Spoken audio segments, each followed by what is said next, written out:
Hello everyone. Hi. Welcome in. And thank you for getting in here. It's incredibly warm right now. Holy fuck. Ah.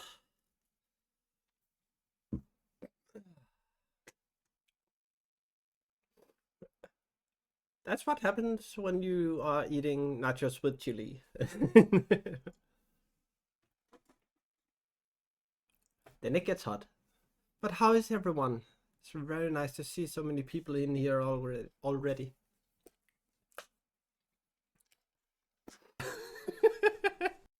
Hi Kens. Welcome in.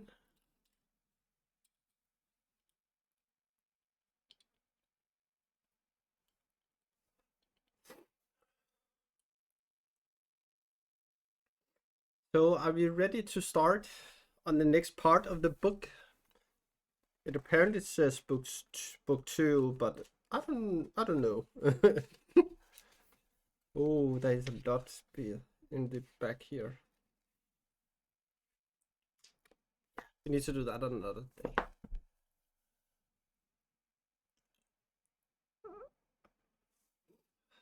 That is right.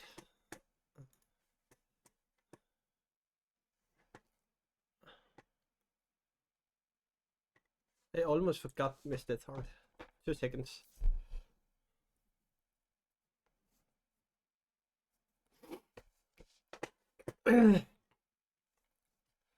Oh, that's amazing. Really nice. Okay.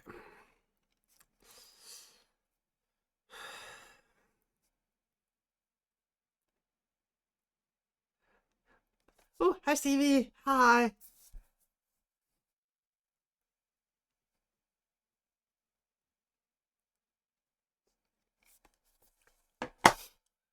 It's amazing to see so many people in here.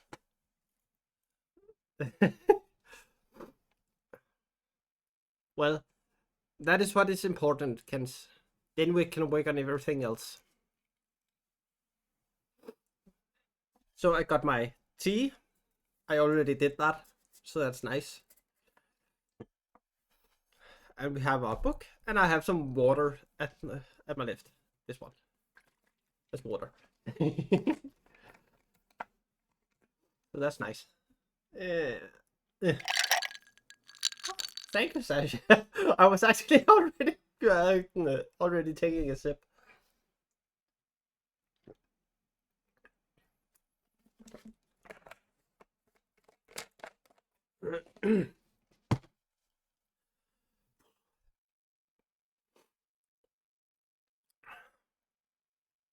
So it's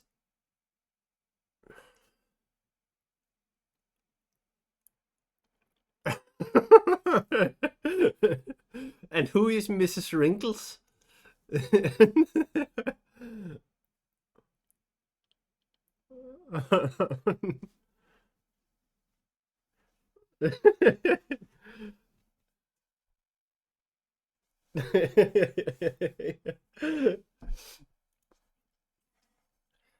Oh yeah. Oh, nice. I didn't know you had a Shopee. Please pet her for me. Or some scratches or something. Whatever she likes. So is everyone ready to continue with the book?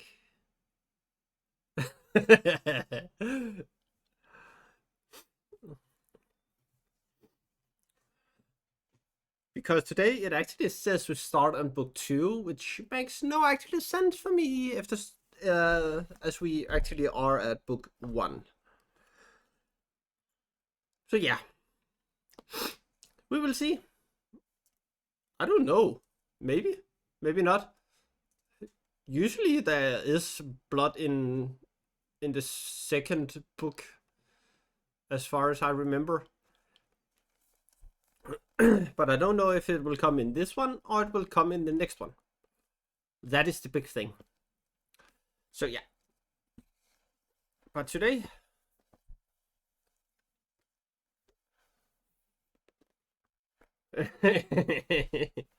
True.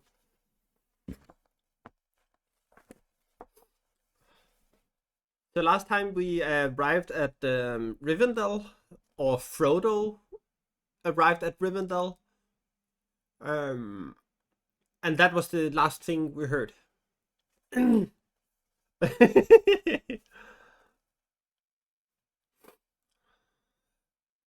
Hey, no biting me. It's me biting people or judging people. You can choose yourself.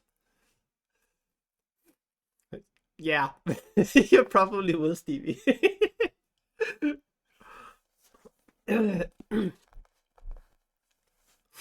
Hey, no numbing on me. Only one can numb on me.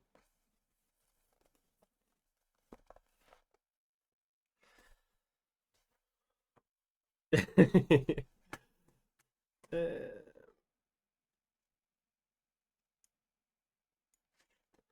I just need to see first here.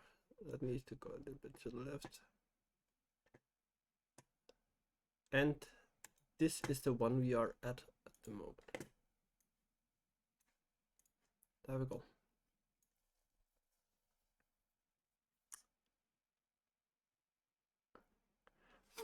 I know I'm delicious, but no. No biting or nibbling or eating or... Yeah, you can have a spoon. That's what you can have. So, book 2, chapter 1, many meetings. Frodo woke and found himself lying in bed. At first he thought that he had slept late, after a long, unpleasant dream that still hovered on the edge of memory. Or perhaps he had been ill, but the ceiling looked strange. It was flat, and it had dark beams richly carved. Thank you for telling me, because I can't see them. I don't get anything from anywhere to say that ads are there.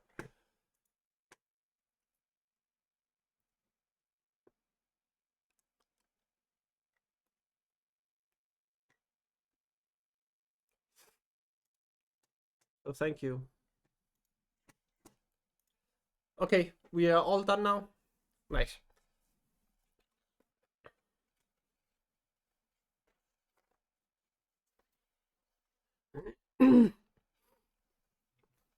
Please tell me when there's ads.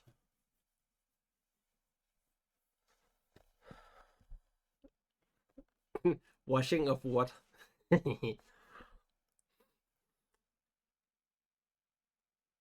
He lay a little while longer, looking at patches of sunlight on the wall, and listening to the sound of a waterfall.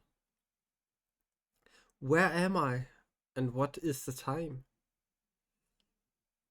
He said aloud to the ceiling. In the house of Elrond, and it is 10 o'clock in the morning, said a voice. It is the morning of October the 24th, if you want to know. Gandalf! Cried Frodo, sitting up. There was the old wizard, sitting in a chair by the open window. Hi, Tommy. Thank you for the 2 months. I appreciate that. Okay, I need to fix that.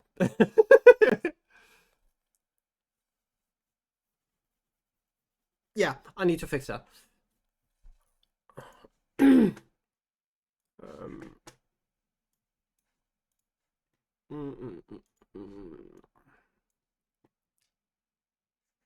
Oh, was that the reason I had disconnected that one?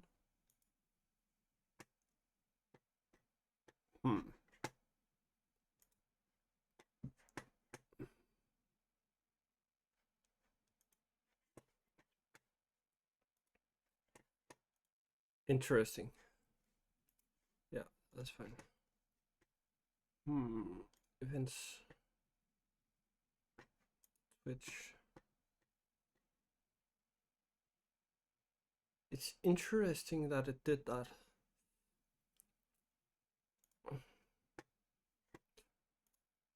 Does it also do it with that? With that one?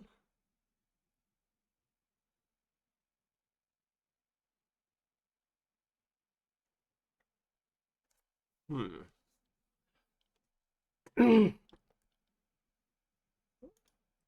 So it only did it with this one.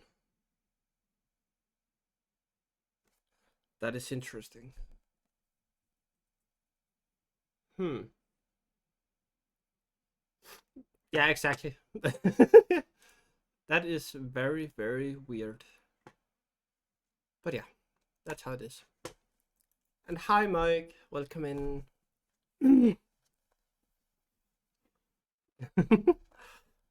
It's because it popped up twice when it told me resubscribed. So I was like, what the fuck is happening here? This makes no sense. Oh, it can be because I still have it on Stream Elements. But yeah, you'll see. Hmm.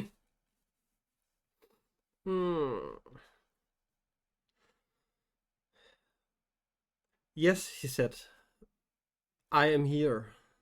And you are lucky to be here too, after all the absurd things you have done since you left home.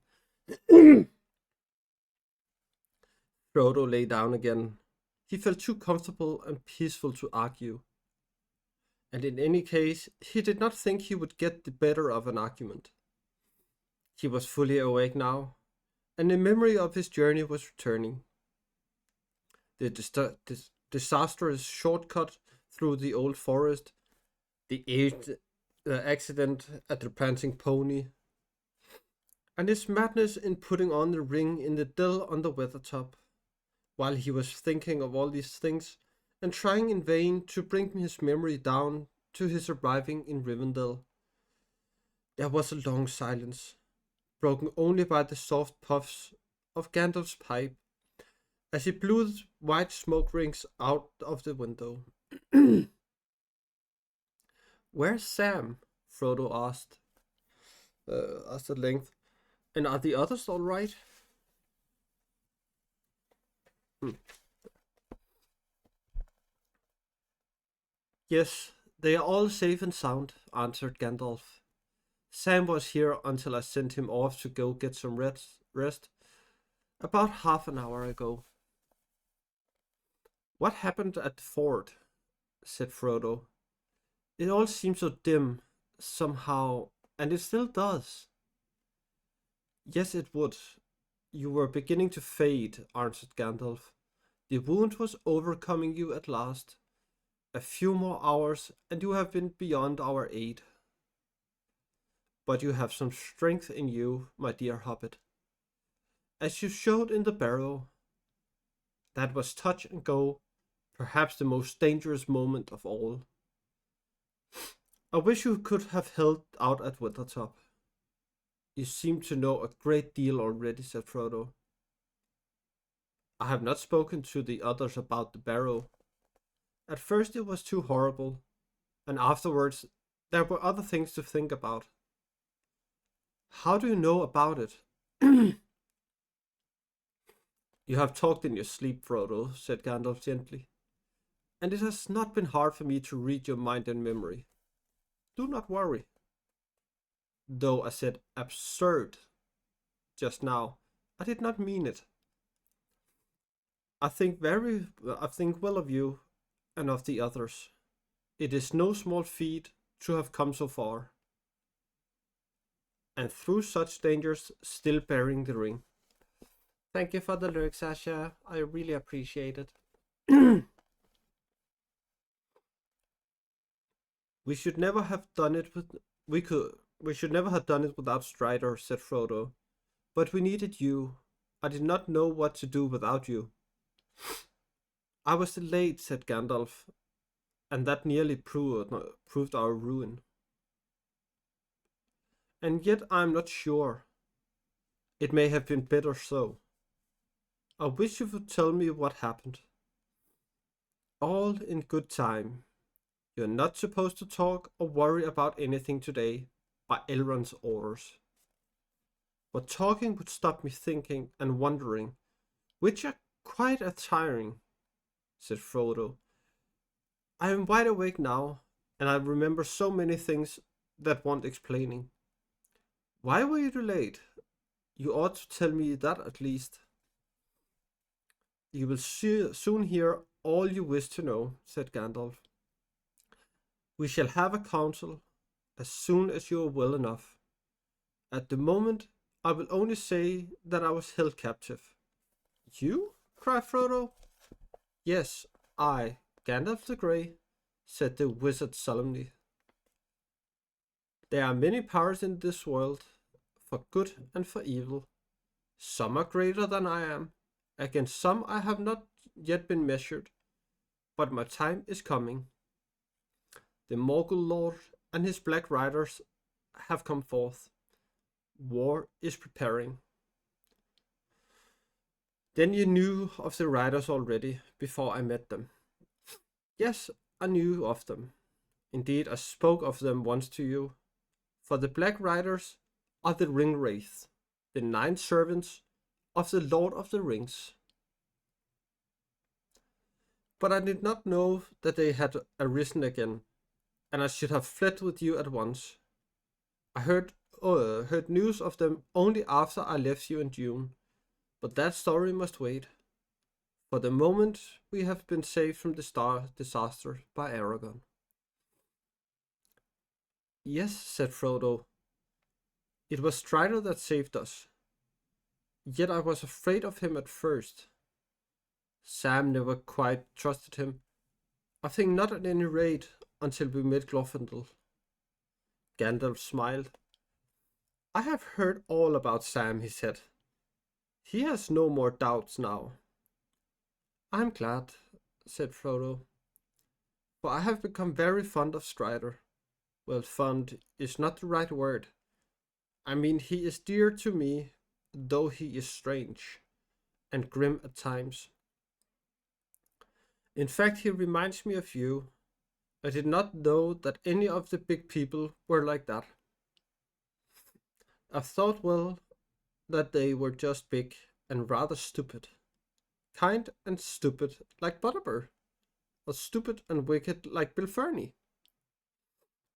But then we don't know much about men in the Shire, except perhaps the Brelanders. You don't know much even about them, if you think old Barleyman is stupid, said Gandalf. He is wise enough on his own ground. He thinks less than he talks, and slower, yet he can see through a brick wall in time, as they say in Bree. But there are few left in Middle-earth like Aragorn, son of Arathorn.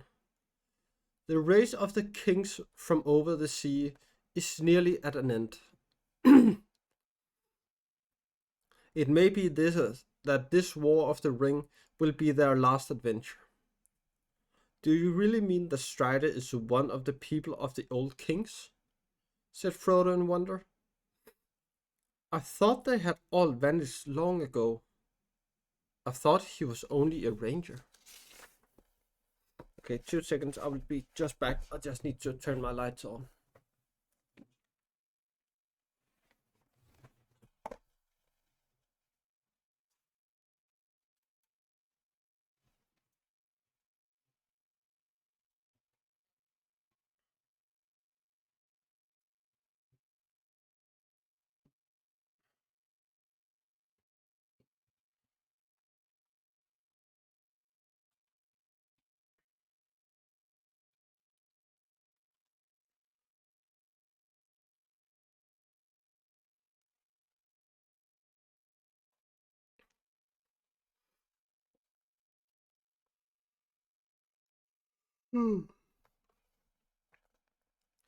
Only a ranger? Cried Gandalf. My dear Frodo, that is just what the Rangers are. The last remnant in the north of the great people, the men of the west.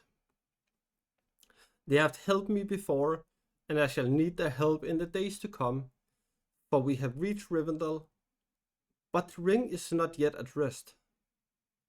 I suppose not, said Frodo, but so far my only thought has been to get here, and I hope I shan't have to go any further. It is very pleasant just to rest. I have had a month of exile and adventure, and I find that it has been as much as I want. He fell silent and shut his eyes. After a while he spoke again. I have been reckoning, he said. I can't bring the total up to October the 24th. I ought to be the 21st. We must have reached the fort by the 20th. You have talked and reckoned more than is good for you, said Gandalf. How do the side and shoulder feel now? I don't know, Frodo answered. They don't feel at all, which is an improvement. But he made an effort. I can move my arm again a little. Yes, it is coming back to life. It is not cold, he added, touching his left hand with his right. Good, said Gandalf. It is mending fast. You will soon be sound again. Elrond has cured you. He has tended you for days, ever since you were brought in. Days? Said Frodo. Well, 4 nights and 3 days to be exact.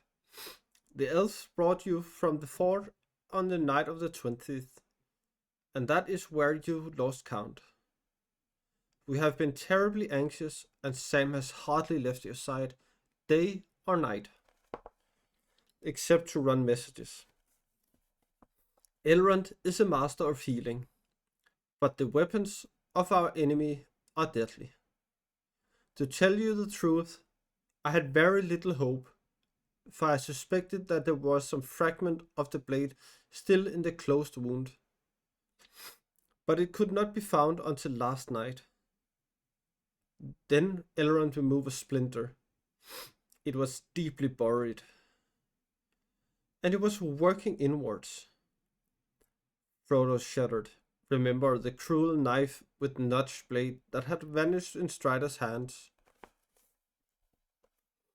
Don't be alarmed, said Gandalf. It's gone now. It has been melted, and it seems that hobbits fade very reluctantly.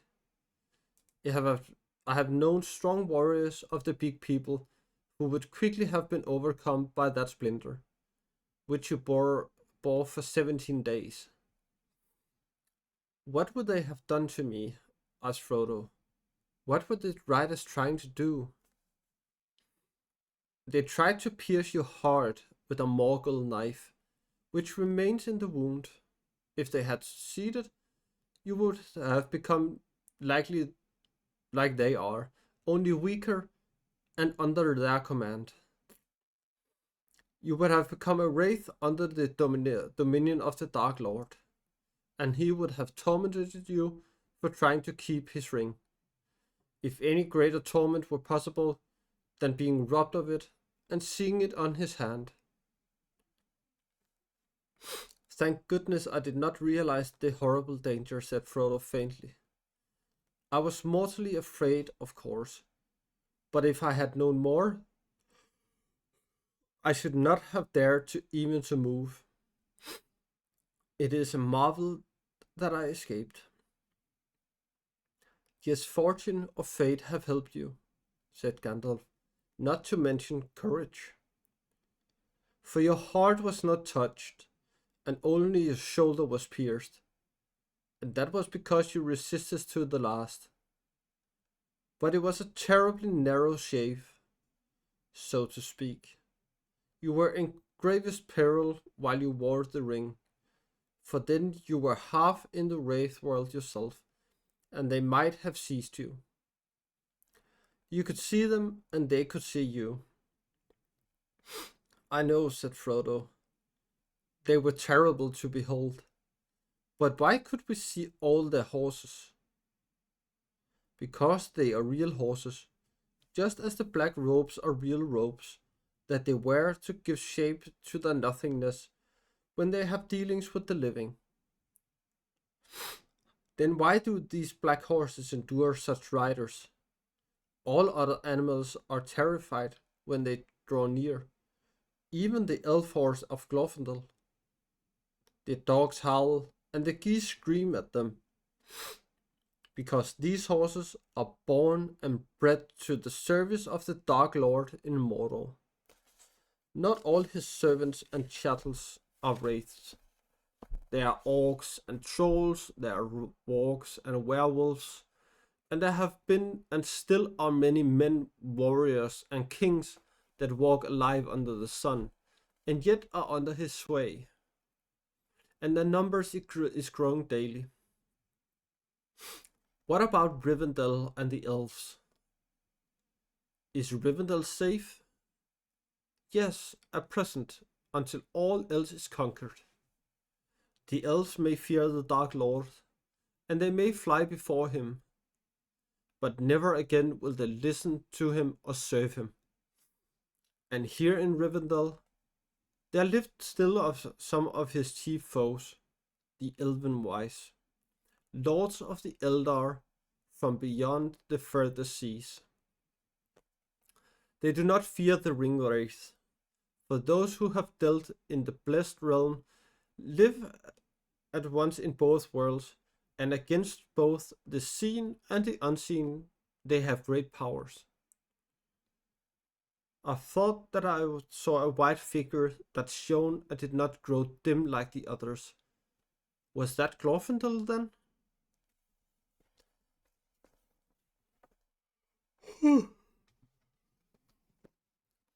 Need to get something to drink.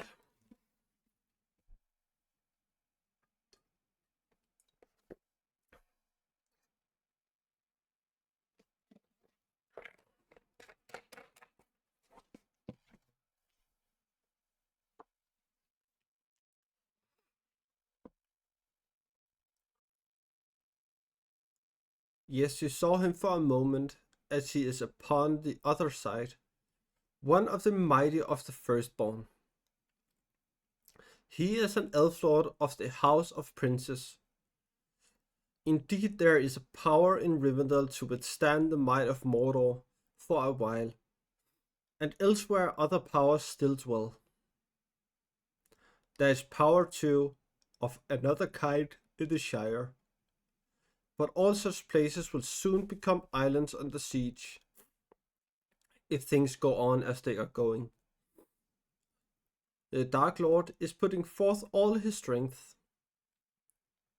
Still, he said, standing suddenly up and sticking out his chin, while a beard went stiff and straight like bristle wire, we must keep up our courage.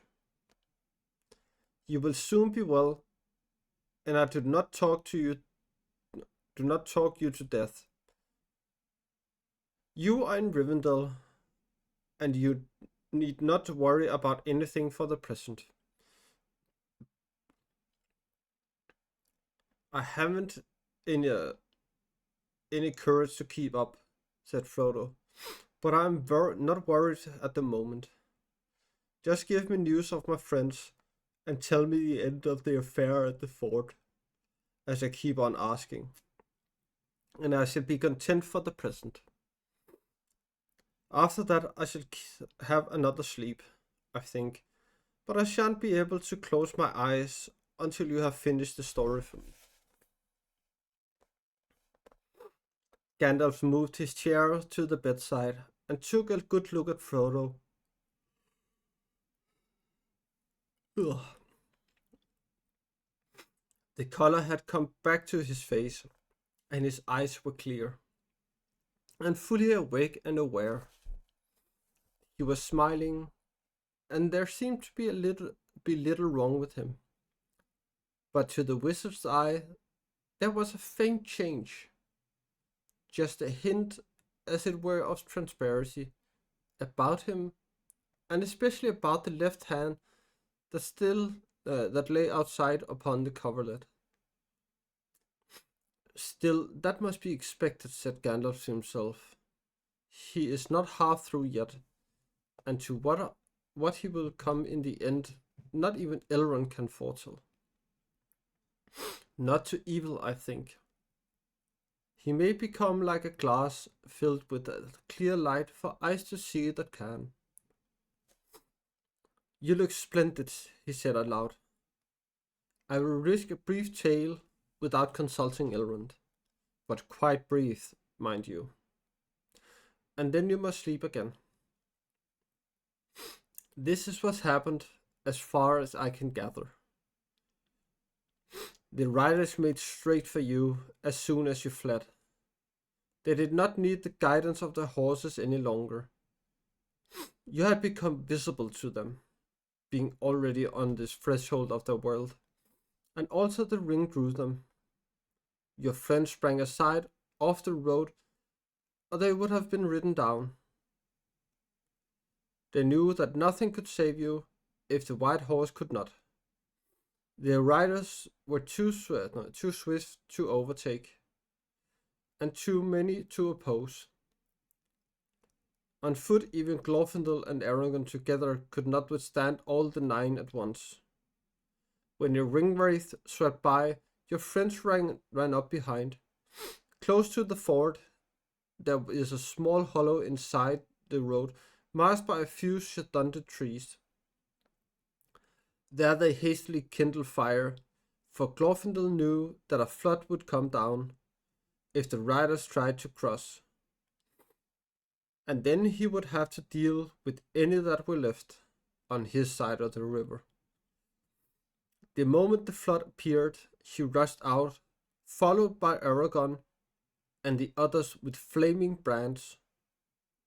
Caught between fire and water, and seeing an elf lord revealed in his wrath, they were dismayed, and their horses were stricken with madness. 3 were carried away by the first assault of the flood, and the others were now hurled in the water by the horses and overwhelmed. And is that the end of the Black Riders? Asked Frodo. No, said Gandalf. Their horses must have perished, and without them they are crippled. Oh, hi Jesse, welcome in.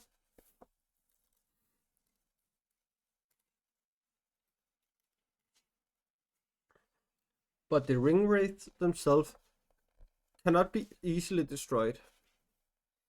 However, there is nothing more to fear from them at present. Your friends crossed after the flood had passed, and they found you lying on your face at the top of the bank, with a broken sword under you. The horse was standing guard beside you. You were pale and cold, and they feared that you were dead, or worse. Elrond's folk met them, carrying you slowly towards Rivendell. Who made the flood? Asked Frodo. Elrond commanded it, answered Gandalf. The river of the valley is under his power, and it will rise in anger when he has great need to bar the ford. As soon as the captain of the ringwraith rode into the water, the flood was released. If I may say so, I added a few touches of my own. You may not have noticed, but some of the waves took form of a great white horse with shining white riders, and there were many rolling and grinding boulders. For the moment, I was afraid that we had let loose too fierce of a wrath, and the flood would get out of hand and wash you all away. There is great vigor in the waters that come down from the snows of the misty mountains. Yes, it all comes back to me, said Frodo. The tremendous roaring. I thought I was drowning with my friends and enemies and all, but now we are safe. Gandalf looked quickly at Frodo, but he has shut his eyes. Yes, you're all safe for the present. Soon there will be feasting and merrymaking to celebrate the victory at the fort of Bruinen, and you will all be there in places of honor. Splendid, said Frodo. It is wonderful that Elrond and Glorfindel and such great lords, not to mention Strider, She takes so much trouble and show me so much kindness. Well, there are many reasons why they should, said Gandalf, smiling. I am one good reason. The ring is another. You are the ring bearer, and you are the heir of Bilbo, the ring finder. Dear Bilbo, said Frodo sleepily, I wonder where he is. I wish you were here and could hear all about it. It would have made him laugh. The cow jumped over the moon, and the poor old troll. With that, he fell fast asleep.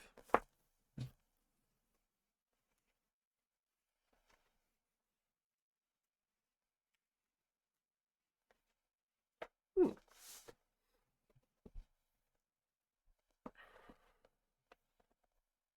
Mm.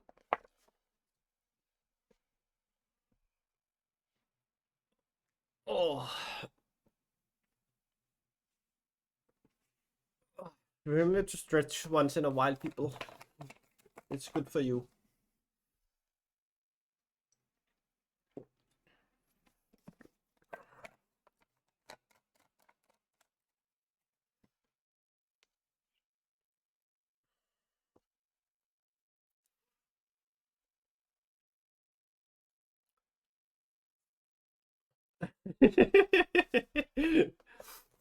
That's good, Stevie.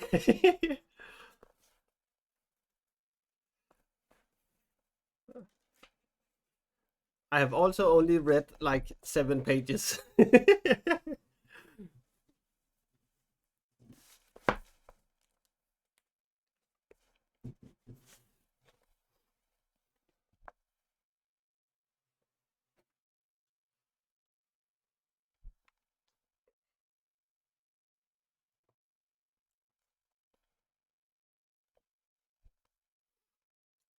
Frodo was now safe in the last homely house east of the sea. That house was, as Bilbo had long ago reported, a perfect house. Whether you like food, or sleep, or storytelling, or singing, or just sitting and thinking best or pleasant mixture of them all.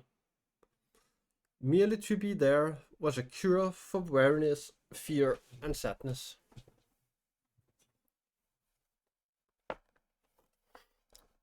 As the evening drew on, Frodo woke up again, and he found that he no longer felt in need of rest or sleep, but had a mind for food and drink, and probably for singing and storytelling afterwards.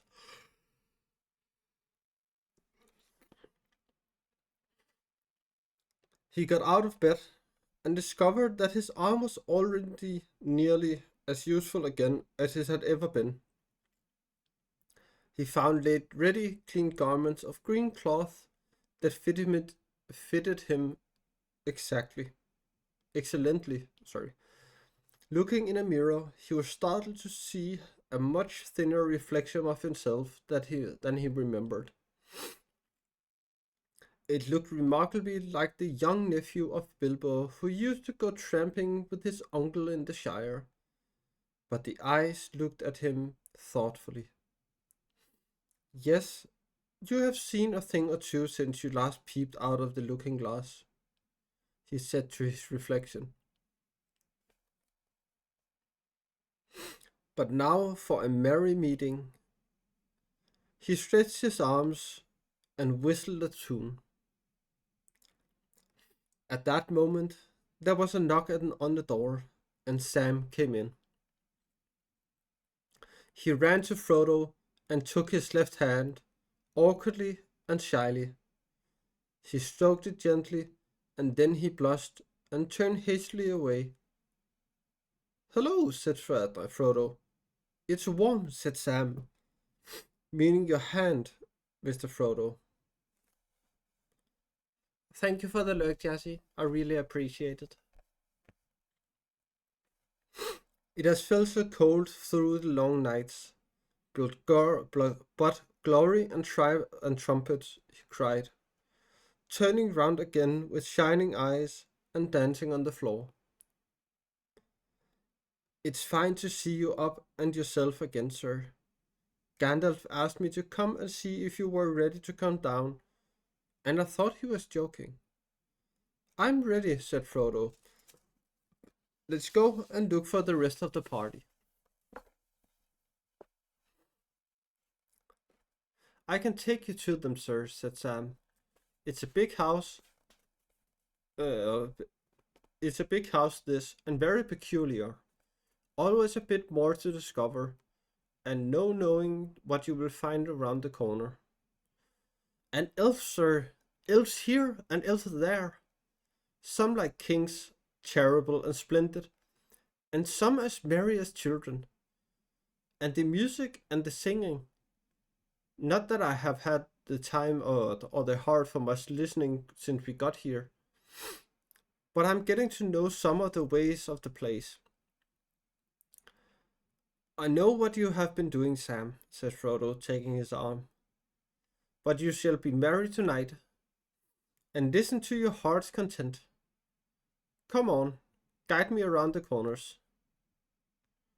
Sam led him along several passages and down many steps and out into a high garden above the steep bank of the river. He found his friend sitting in a porch on the side of the house looking east.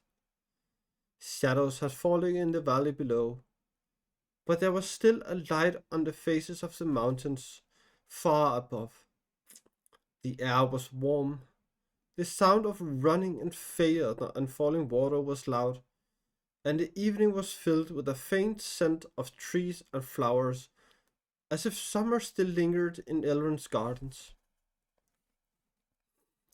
Hooray! Cried Pippin, springing up. Here is our noble cousin. Make way for Frodo, Lord of the Ring. Hush, said Freya for Gandalf from the shadows at the back of the porch. Evil things do not come into this valley, but all the same we should not name them. The Lord of the Ring is not Frodo, but he is the master of the Dark Tower of Mordor, whose power is again stretching out over the world. We are sitting in a fortress. Outside it is getting dark. Gandalf has been saying many cheerful things like that, said Pippin. He thinks I need keeping in order. But it seems impossible, somehow, to feel gloomy or depressed in this place. I feel I could sing if I knew the right song for the occasion. I feel like singing myself, laughed Frodo.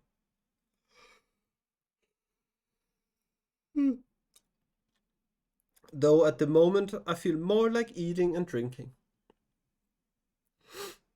That will soon be cured, said Pippin. You have shown your usual cunning in getting up just in time for a meal. More than a meal, a feast, said Merry. As soon as Gandalf reported that you were recovered, the preparation began. He had hardly finished speaking when they were summoned to the hall by the ringing of many bells. The hall of Elrond's house was filled with folk, elves for the most part, though there were a few guests of other sorts. Elrond, as was his custom, sat in a great chair at the end of the long table upon the dais, and next to him on the side sat Glorfindel. On the other side sat Gandalf. Thank you, Sasha. I appreciate it.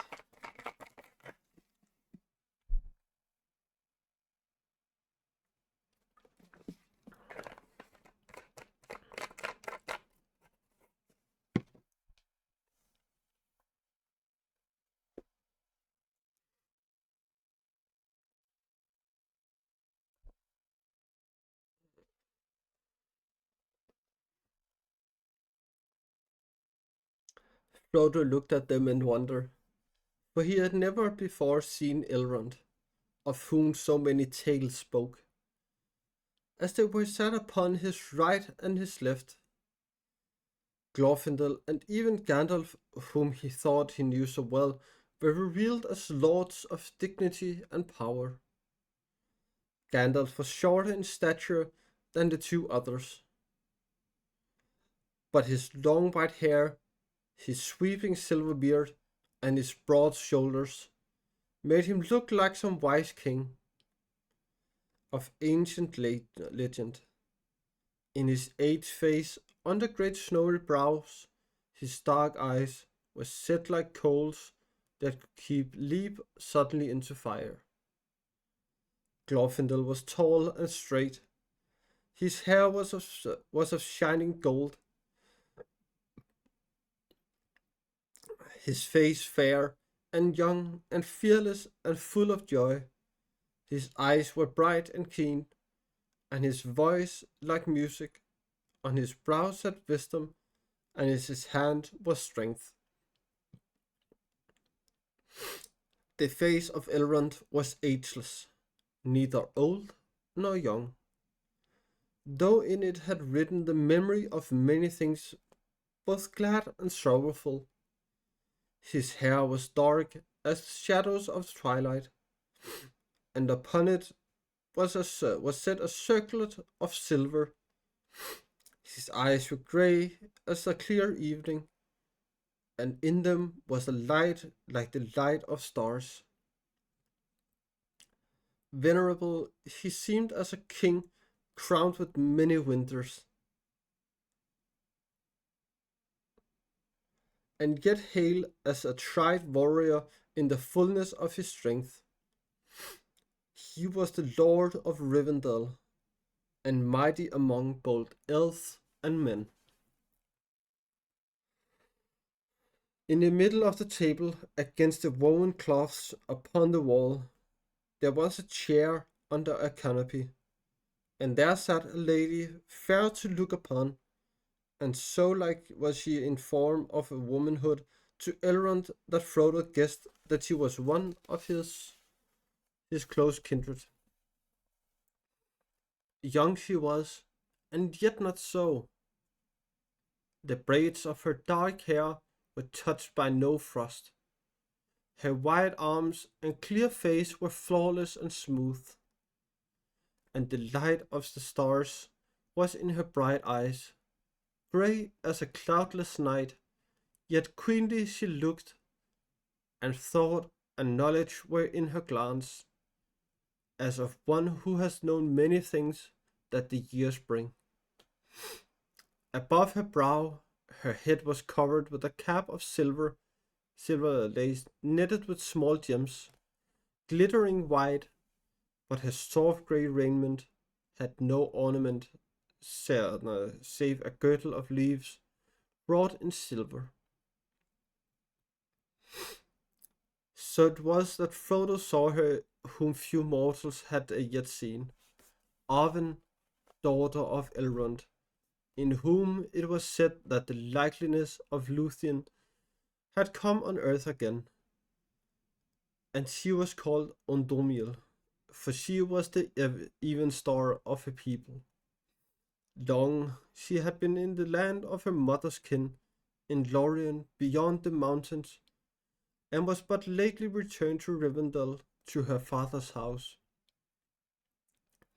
But her brothers Eladan and Elrohir were out upon errantry, for they rode often far afield with the rangers of the north, forgetting never their mother's torments in the dens of the orcs. Such loveliness in living thing Frodo had never seen before, nor imagined in his mind, and he was both surprised and abashed to find that he had a seat at Elrond's table among all these folk so high and fair. Though he had a suitable chair and was raised upon several cushions, he felt very small and rather out of place. But that feeling quickly passed. The feast was merry, and the food all that his hunger could desire. It was some time before he looked about him again, and even turned to his neighbors. He looked first for his friend, Sam had begged to be allowed to wait on his master, but had been told that for this time he was a guest of honor. Frodo could see him now, sitting with Pippin and Merry at the upper end of the side tables close to the dais. He could see no sign of Strider. Next to Frodo on his right sat a dwarf of important appearance, richly dressed. His beard, very long and forked, was white, nearly as white as the snow-white cloth of his garment. He wore a silver belt, and round his neck hung a chain of silver and diamonds.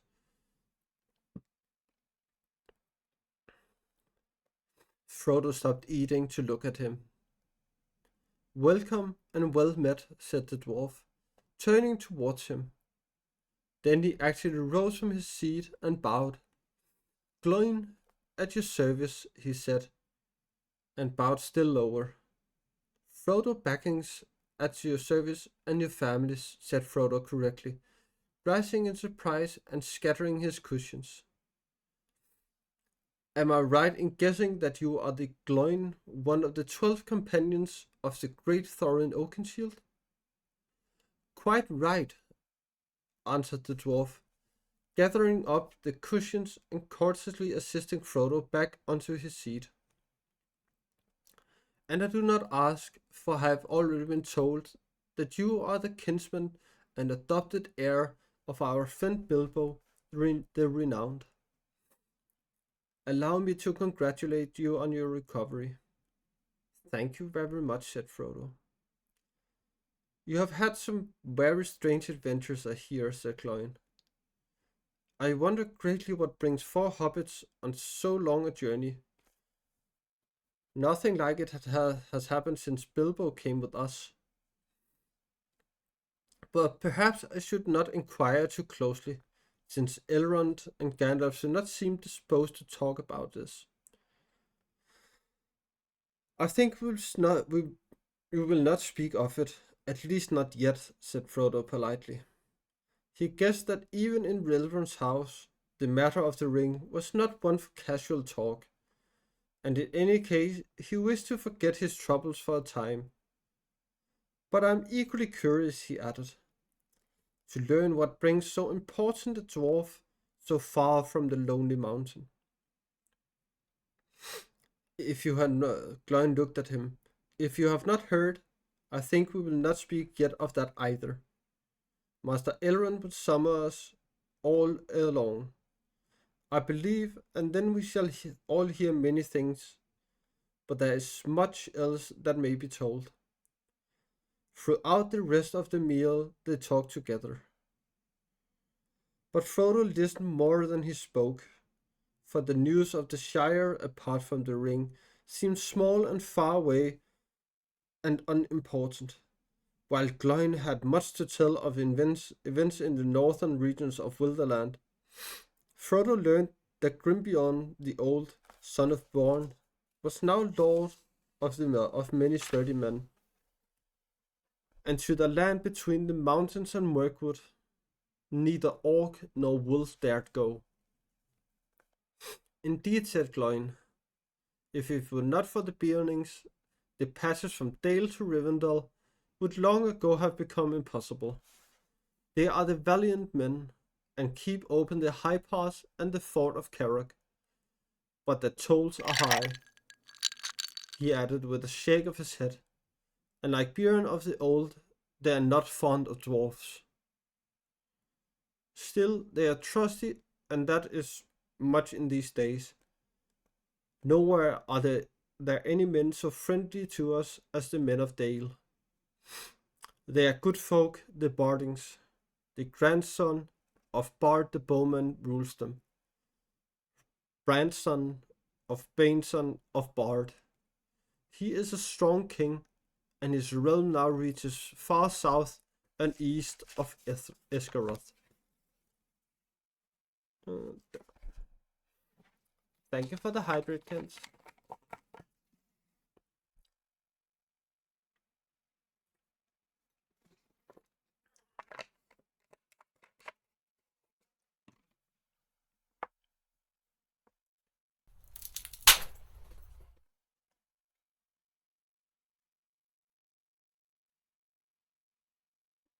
Hi, Ike.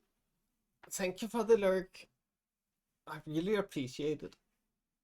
Oh, and thank you for the stretch, Kens.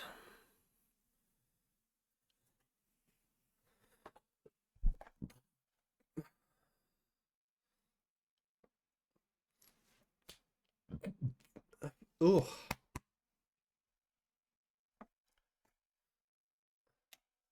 I think I'm gonna take a sip of my tea.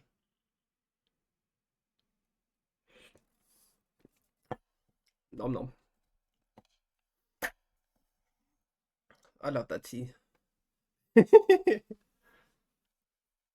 Thank you, Kens.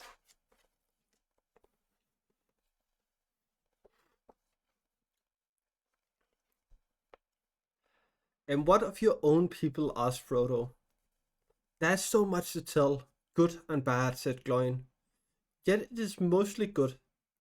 We have so far been fortunate, though we do not escape the shadow of these times. If you really wish to hear of us, I will tell you tidings gladly. But stop me when you are weary. Dwarf tongues run on when speaking of the handiwork, they say. And with that, Gloin embarked on a long account of the doings of the Dwarf Kingdom. He was delighted to have found so polite a listener, for Frodo showed no sign of weariness and made no attempt to change the subject.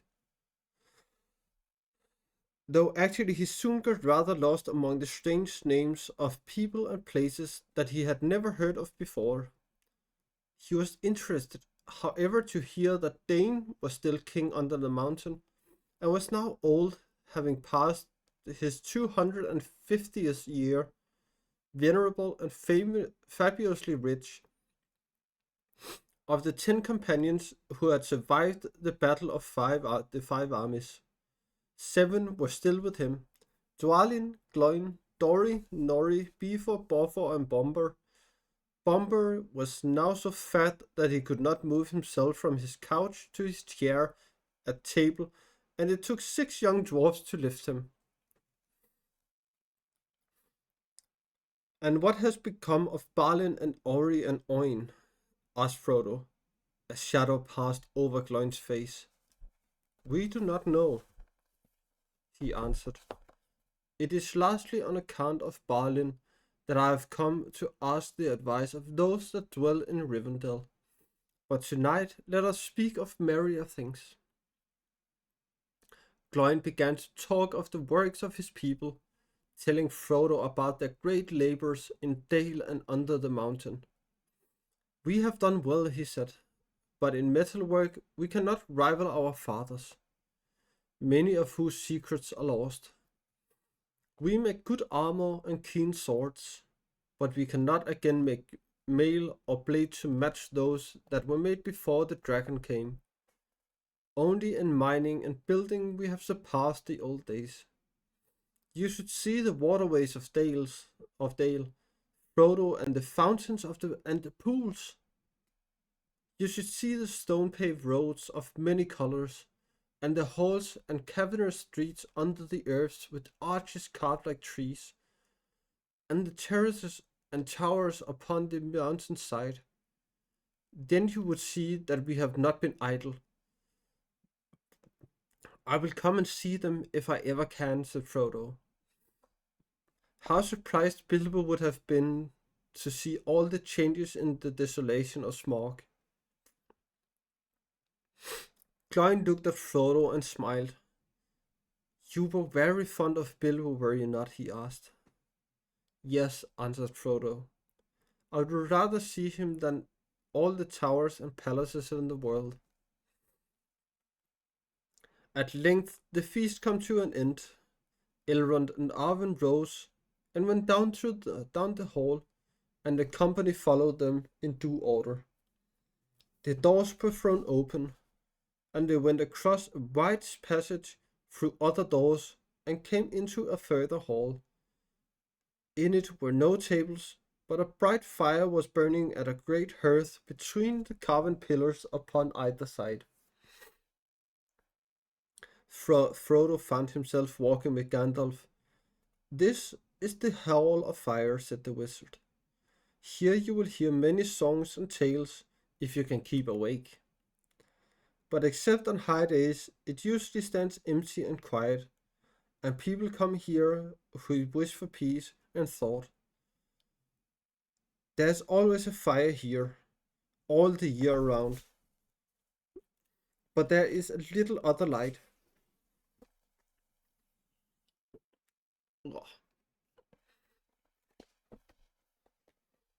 As Elrond entered and went towards the seat prepared for him, Elvish minstrels began to make sweet music. Slowly the hall filled, and Frodo looked with delight upon the many fair faces that were gathered together. The golden firelight played upon them and shimmered in their hair.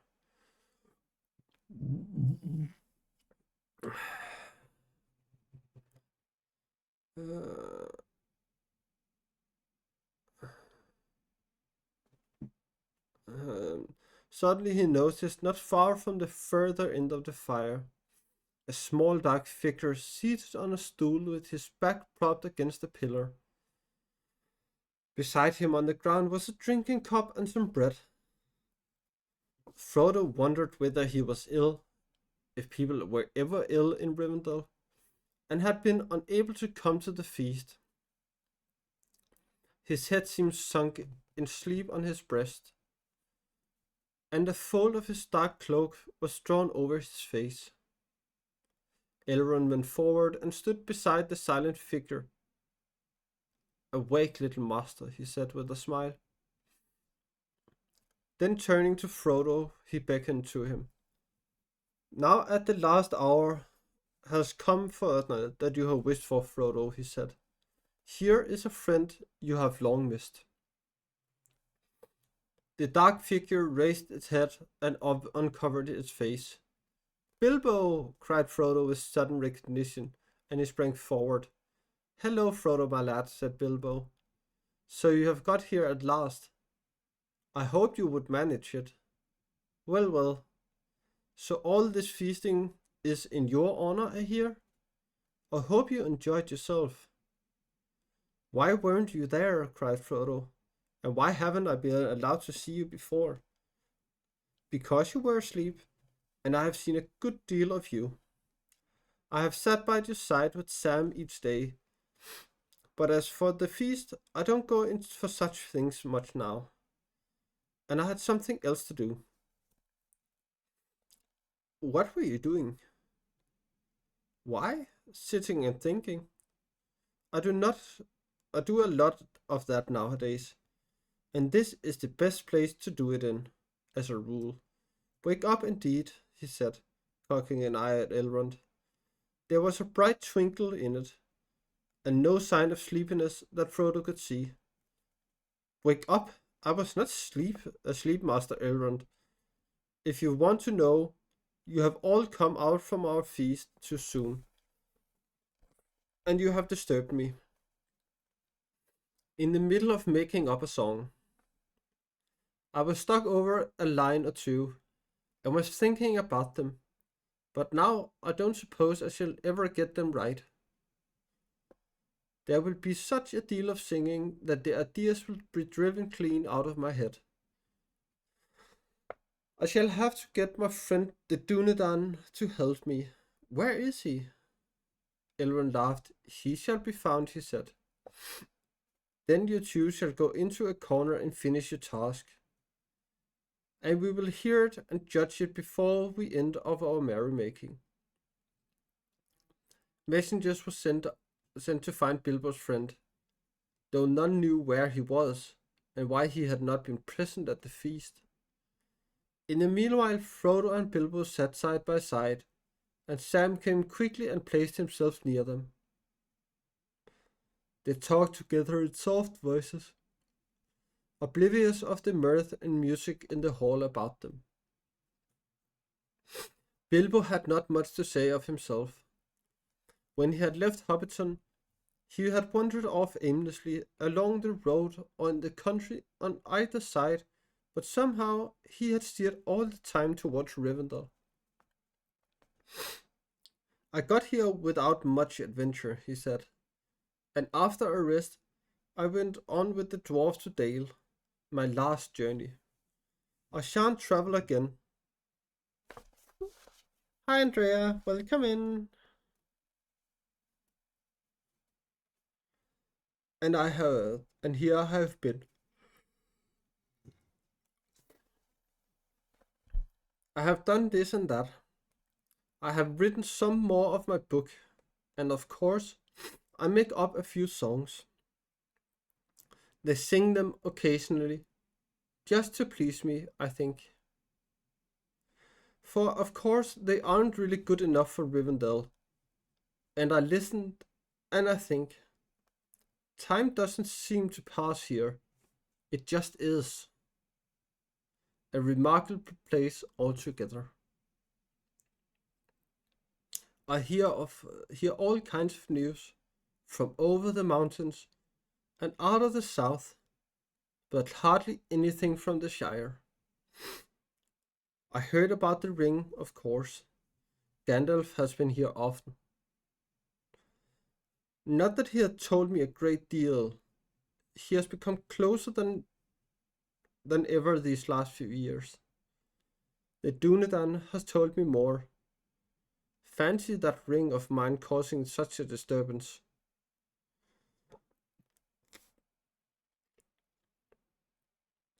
It is a pity that Gandalf did not find out more sooner. I could have brought the ring here myself long ago without so much trouble.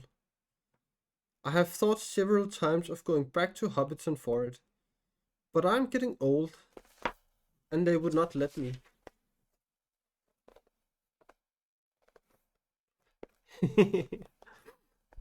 That's all fine, Andrea. Go and meal prep. And say hi to Kendall from me.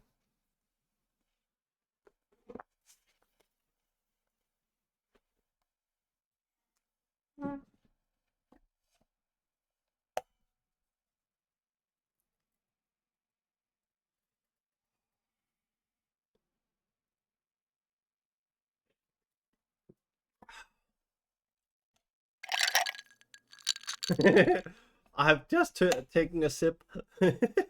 Thank you, Stevie.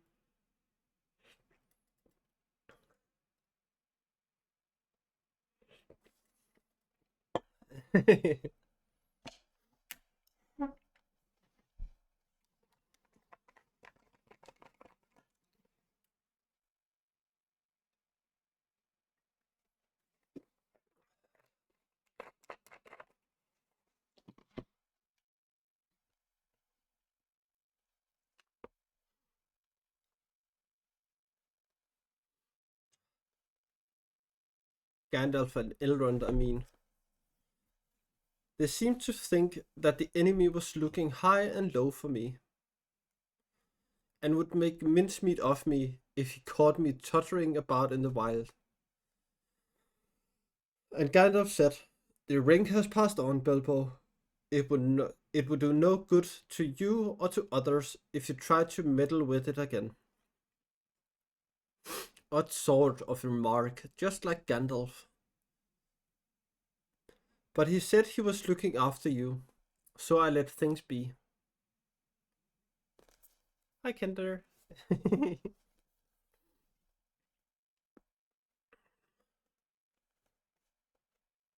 I'm frightfully glad to see you safe and sound. He paused and looked at Frodo doubtfully. Have you got it here? He asked in a whisper. I can't help feeling curious, you know, after all I've heard. I should very much like just to peep at it again. Yes, I got it, answered Frodo, feeling a strange reluctance. It looks just the same as it ever did. Well, I should just like to see it for a moment, said Bilbo, when he had dressed. Frodo found that while he slept, the ring had been hung around his neck on a new chain, light but strong. Slowly he drew it out. Bilbo put out his hand, but Frodo quickly drew back the ring. To his distress and amazement, He found that he was no longer looking at Bilbo. A shadow seemed to have fallen between them, and through it he found himself eyeing a little wrinkled creature with a hungry face and bony groping hands. He felt a desire to strike him. The music and singing around them seemed to falter, and silence fell. Bilbo looked quickly at Frodo's face and passed out his hand across his eyes. I understand now, he said. Put it away. I'm sorry. Sorry you have come in for this burden. Sorry about everything. Don't adventures ever have to end? I suppose not. Someone else has to carry on the story. Well, it can't be helped. I wonder if it's any good trying to finish my book. But don't let's worry about it now. Let's have some real news. Tell me about the Shire. Frodo hid the ring away, and his shadow passed, leaving hardly a shred of memory. The light and music of Rivendell was about him again. Bilbo smiled and laughed happily. Every item of news from the Shire that Frodo could tell, aided and corrected now and again by Sam, was of the greatest interest to him. From the felling of the least tree to the pranks of the smallest child in Hobbiton. They were so deep in the doings of the four Farthlings that they did not notice the arrival of a man clad in dark green cloth. For many minutes he stood looking down at them with a smile. Suddenly Bilbo looked up. Ah, there you are at last, Dunedain, he cried. Strider, said Frodo. You seem to have a lot of names. Well, Strider is one that I haven't heard before anyway, said Bilbo.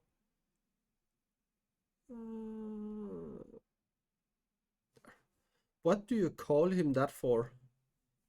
They call me that in Bree, said Strider, laughing, and that is how I was introduced to him. And why do you call him Dunedain? Asked Frodo. The Dunedain? Said Bilbo.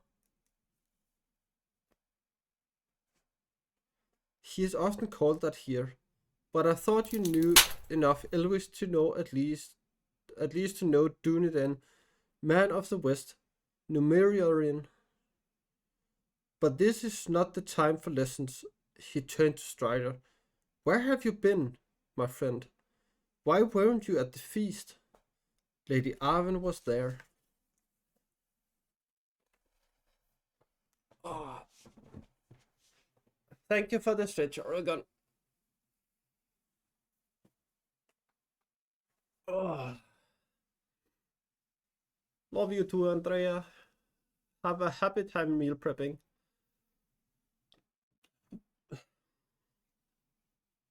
Oh.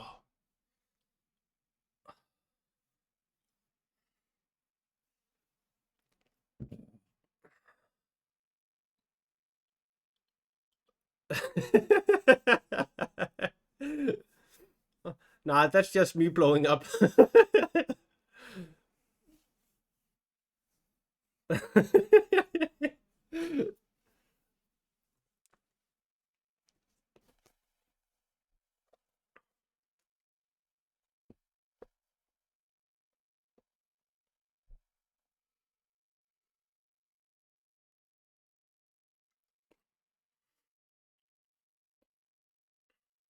But this is not the time for lessons.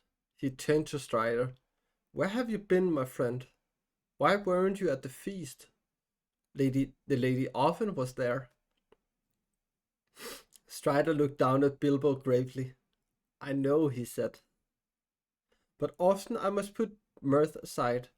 Elladan and Elrohir have returned out of the wild, unlooked for, and they had tidings that I wished to hear at once.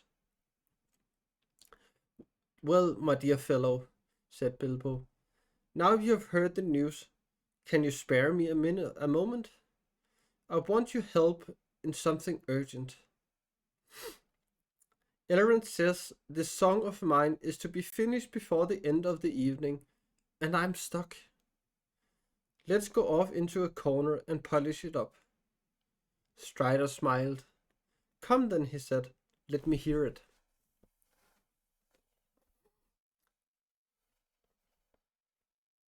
Frodo was left to himself for a while, for Sam had fallen asleep. He was alone and felt rather forlorn.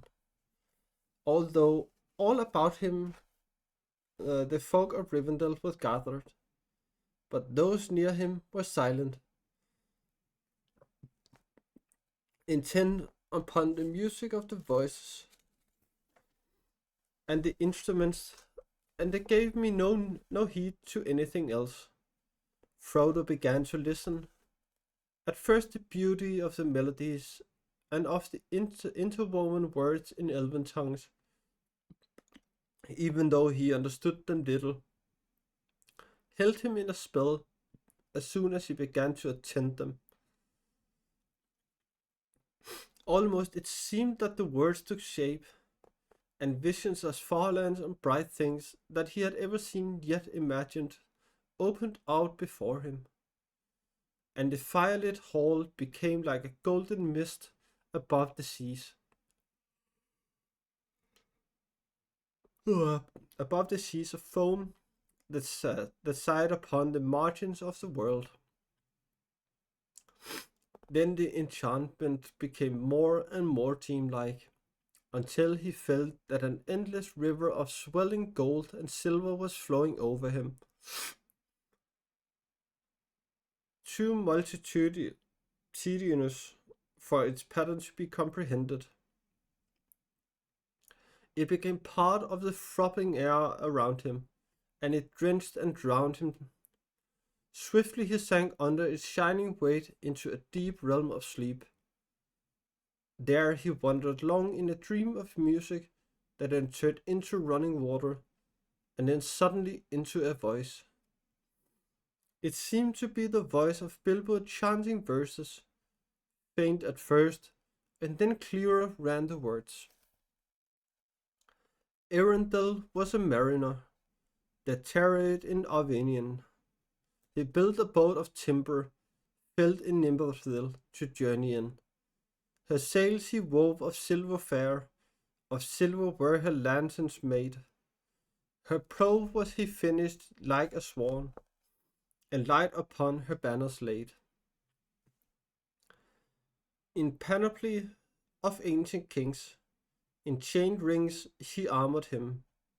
His shining shield was scored with runes to ward all wounds and harm from him. His bow was made of dragon horn, his arrows shorn of ebony. Of silver was his habergeon. Interesting. His scabbard of Calcedony, his sword of steel was valiant. Of Adamy his helmet tall, an eagle plume upon his crest, upon his breast an emerald. Beneath the moon and under star he wandered far from northern strands, bewildered on enchanted ways, beyond the days of mortal lands, from gnashing of the narrow ice, where shadow lies on frozen hills, from neither heats of and burning waste, he turned into haste, and roving still on starless waters, far astray. At last he came to night of naught, and passed and never sight he saw. Of shining shore nor light he sought. The wind of wrath came driving him, and blindly in the foam he fled, from west to east, and errantless unheralded he homeward spread.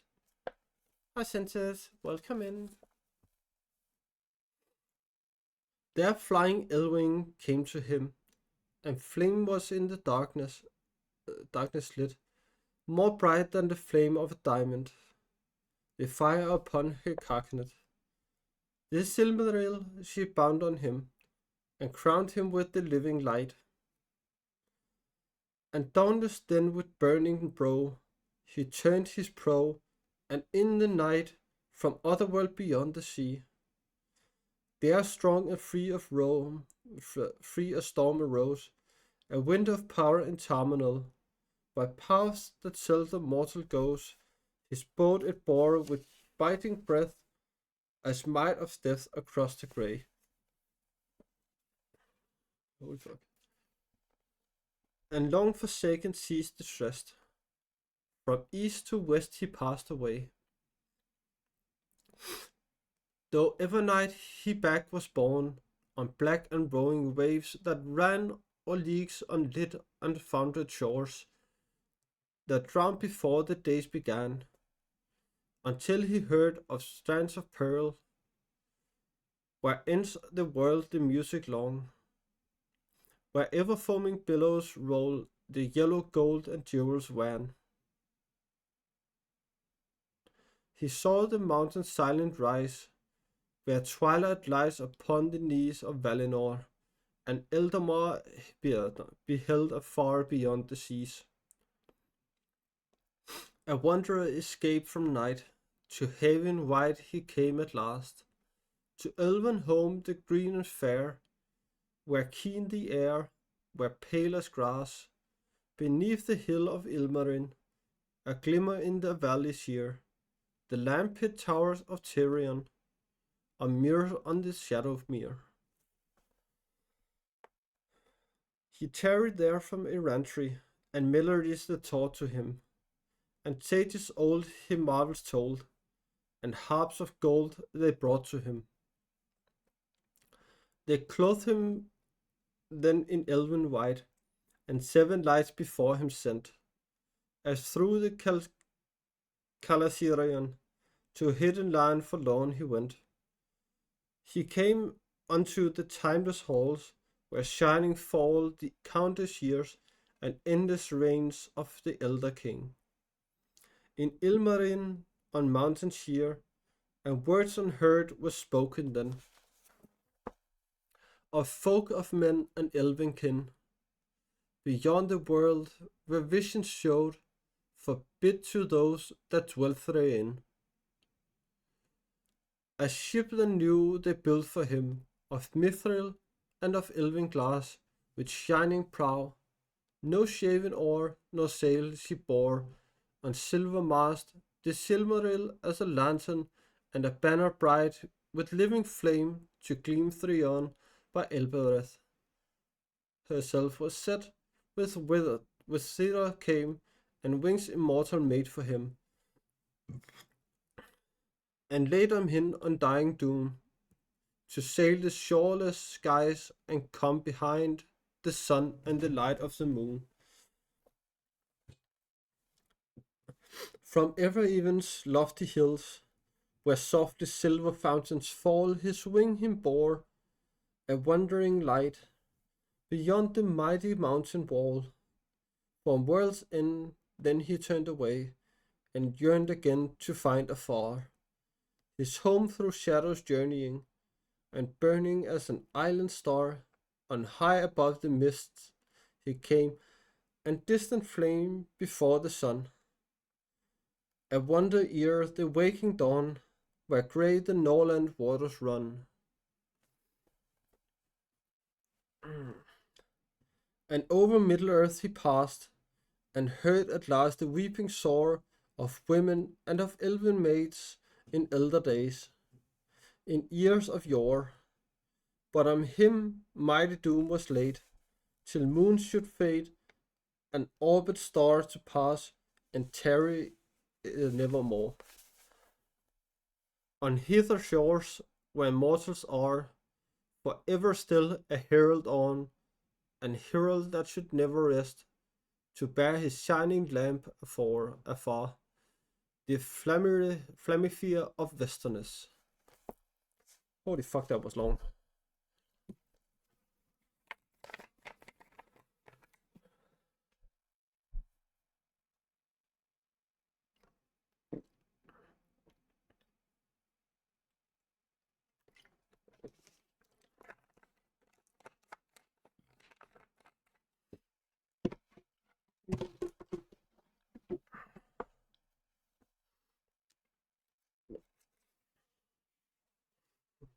Okay, so we have 3 pages left today, people.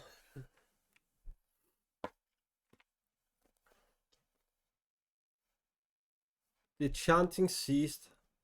Frodo opened his eyes and saw that Bilbo was seated on his stool in a circle of listeners who were smiling and applauding. Now we had better have it again, said an elf. Bilbo got up and bowed. I'm flattered, Lindir, he said, but it would be too tiring to repeat it all. Not too tiring for you, the elves answered, laughing. You know you are never tired of reciting your own verses. But really we cannot answer your question as one hearing. What? Cried Bilbo. You can't tell which parts were mine? And which were the Dunedains? Hi Lothriel, welcome in.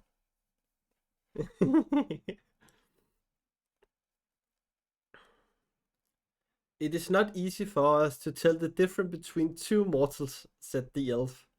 Nonsense, Lindir, snorted Bilbo.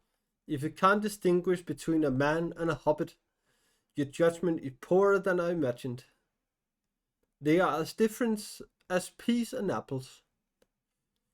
Maybe to sheep, other sheep no doubt appear different, laughed Lindir, or to shepherds, but mortals have not been our study. We have other businesses.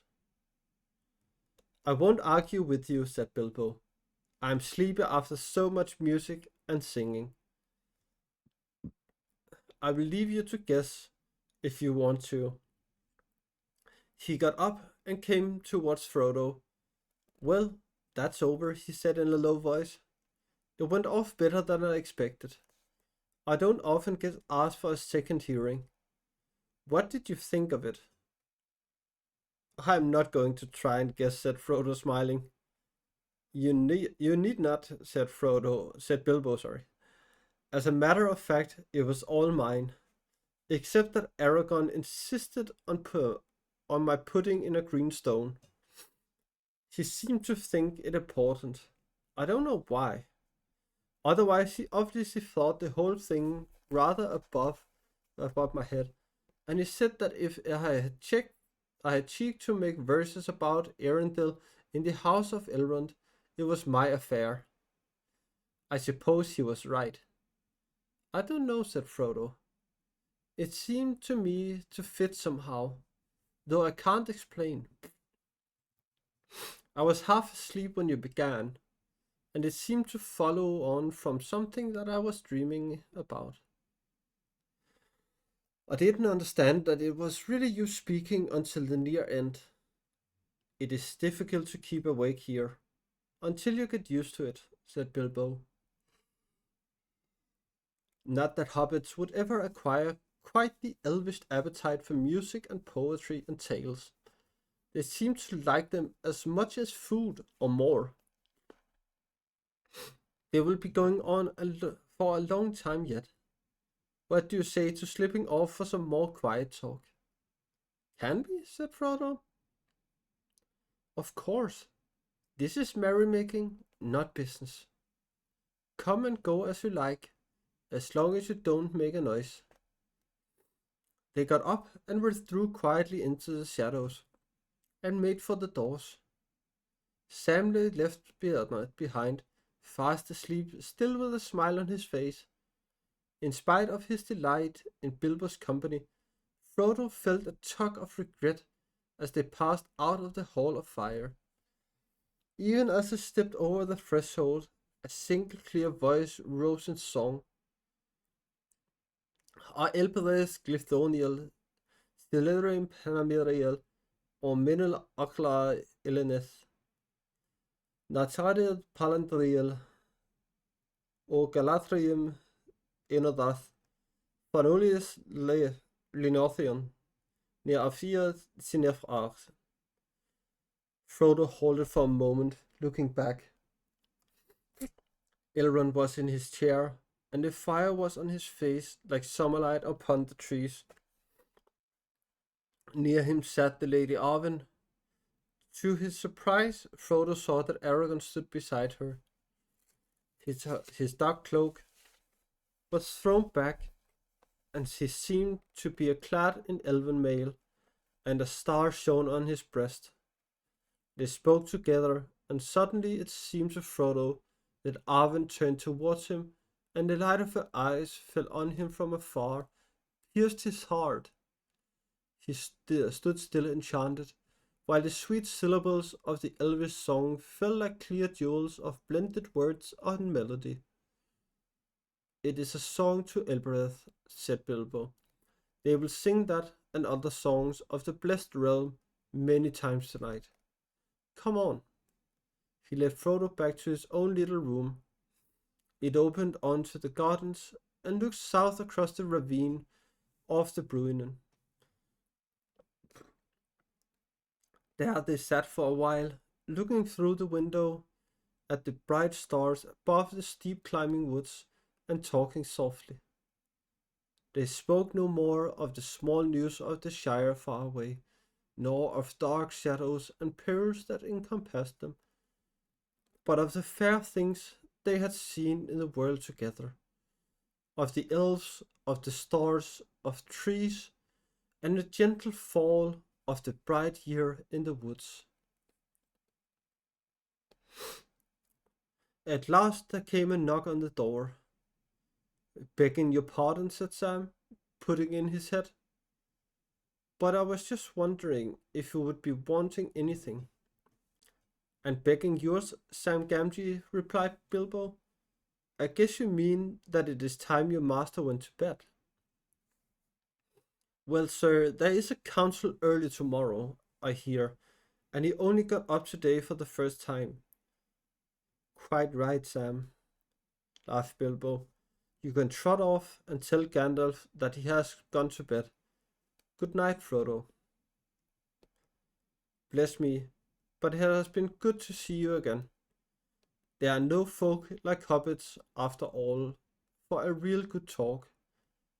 I am getting very old, and I began to wonder if I should live to see your chapters of story. Good night. I'll take a walk, I think, and look at the stars of Elbereth in the garden. Sleep well."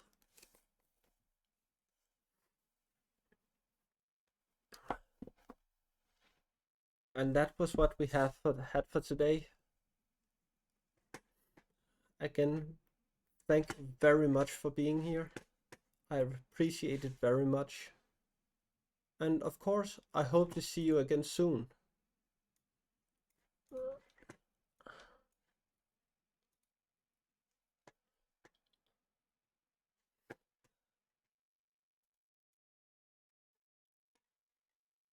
So who should we go to for the day?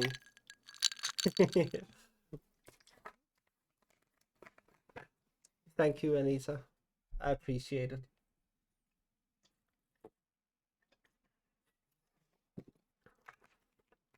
Yeah, it was good, Stevie. Nice. Thank you for lurking in here, Anita. I appreciate it. And yes, have a nice rest of your weekend. And to everyone, have a lovely week. And I will see you all next Sunday for hopefully more good times in the Middle Earth.